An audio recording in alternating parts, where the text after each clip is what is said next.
I think it definitely came from huge elements of my personal experience. So it's a gig theatre piece, fuses spoken word, music, original music. I've got two band members who play with me on the show, Hannah and Terry, and they're amazing. Yeah. Directed by TD Moyo, wonderful director, and a great creative team.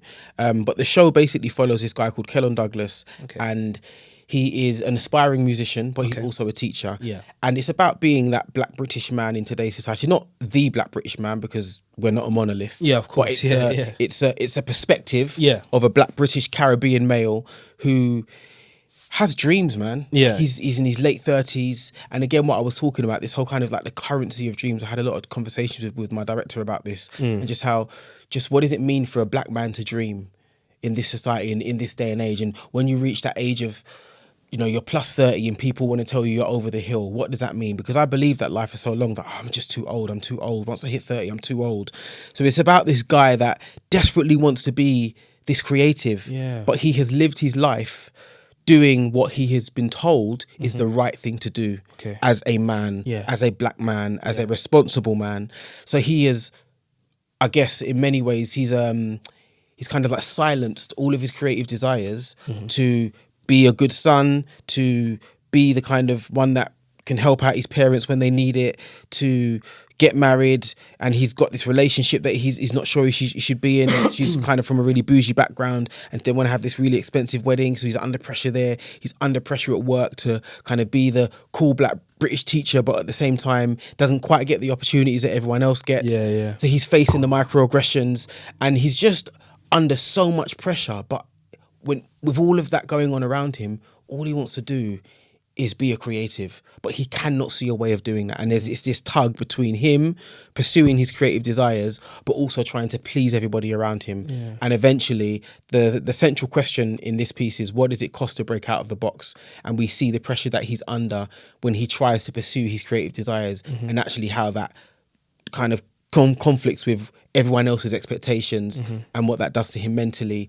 And it's all told through music, spoken word, and poetry, which is my, it's my playground. Yeah, that's amazing. I think that is it's a very powerful, very relevant narrative. Like, I think being a man, but then also being a black man, I think there is somewhat a box you get pigeonholed to, which is like you have to sort of look, act, and be a certain type of man. And I think maybe to like the white male counterpart, I think there's a little bit less pressure to sort of kind of be this sort of built and prepared individual. I don't know if you know where I'm coming from.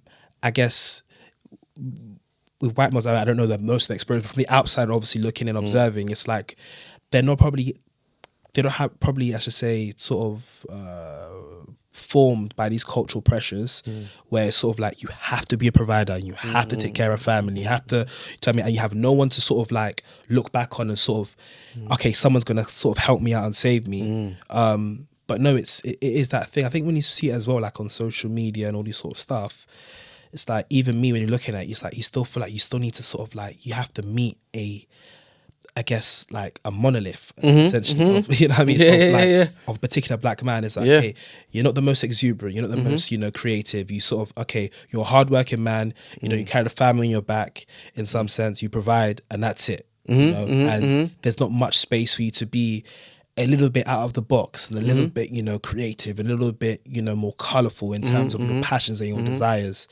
But no, I totally really understand that, and I definitely need to watch it now. Sure. No, listen, hopefully it will make a return. We're still cooking and really hoping by God's grace it will make a return. But that's fantastic. But you are right, man. Yeah. I completely resonate with that. Yeah. But yeah, you mentioned something about like the currency of your gift. And I guess he said something about the cost, and it reminded me of something that I remember when I was in church a couple of weeks ago, and the pastor mentioned something that it's not that everybody lacks drive, but everybody lacks the unwillingness to pay the cost of discomfort. Yeah, and that's powerful. Yeah, when you think about it, it's like everybody has a passion, everybody has a desire, everybody has a dream. But again, it goes back to that thing where it's like, are you really willing to like pay that price of being being uncomfortable in the pursuit of like on that dream? So what got you to that breaking point where you said, I need to bet on myself now. Like I can't do this, you know, trying to balance between two lifestyles based on what I'm expected to do and also what I want to do.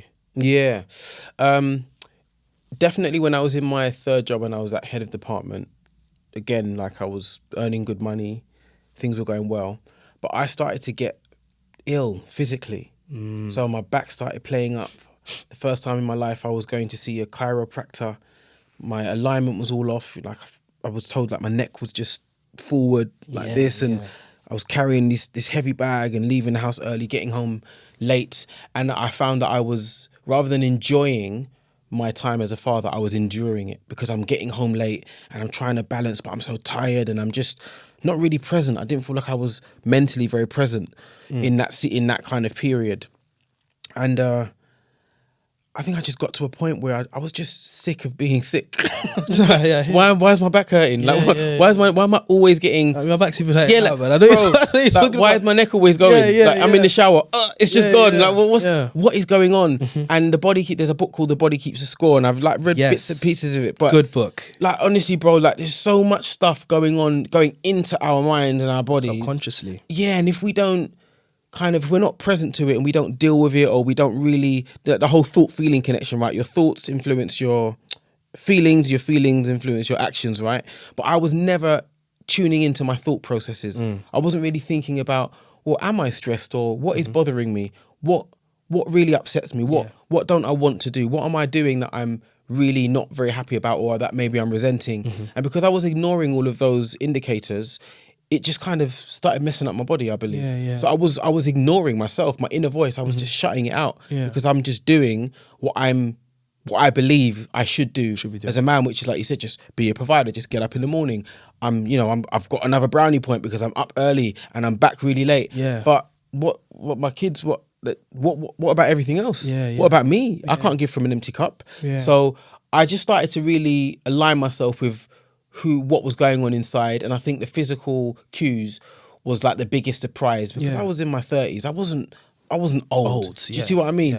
So I just, got fed up and I started to do the work physically to repair myself and go to the chiropractors and all that kind of stuff. But then realised I've got to do the work internally in the mind and kind of start destabilising some of those limiting thoughts that I have and that I have had for many years.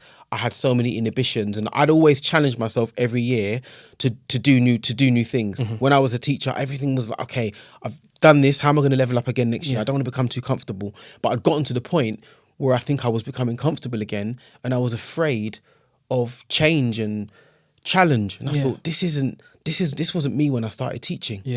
So I had to shake something up, and I think I just knew my inner voice became louder than my external influences. And my wife saw that and knew that, and I think having her by my side, seeing me, was very important because it helped to validate what was going on inside, and I was like, okay, it's time for me to move on. But that thing about like mindset, like I'm really big on personal development. Same, man.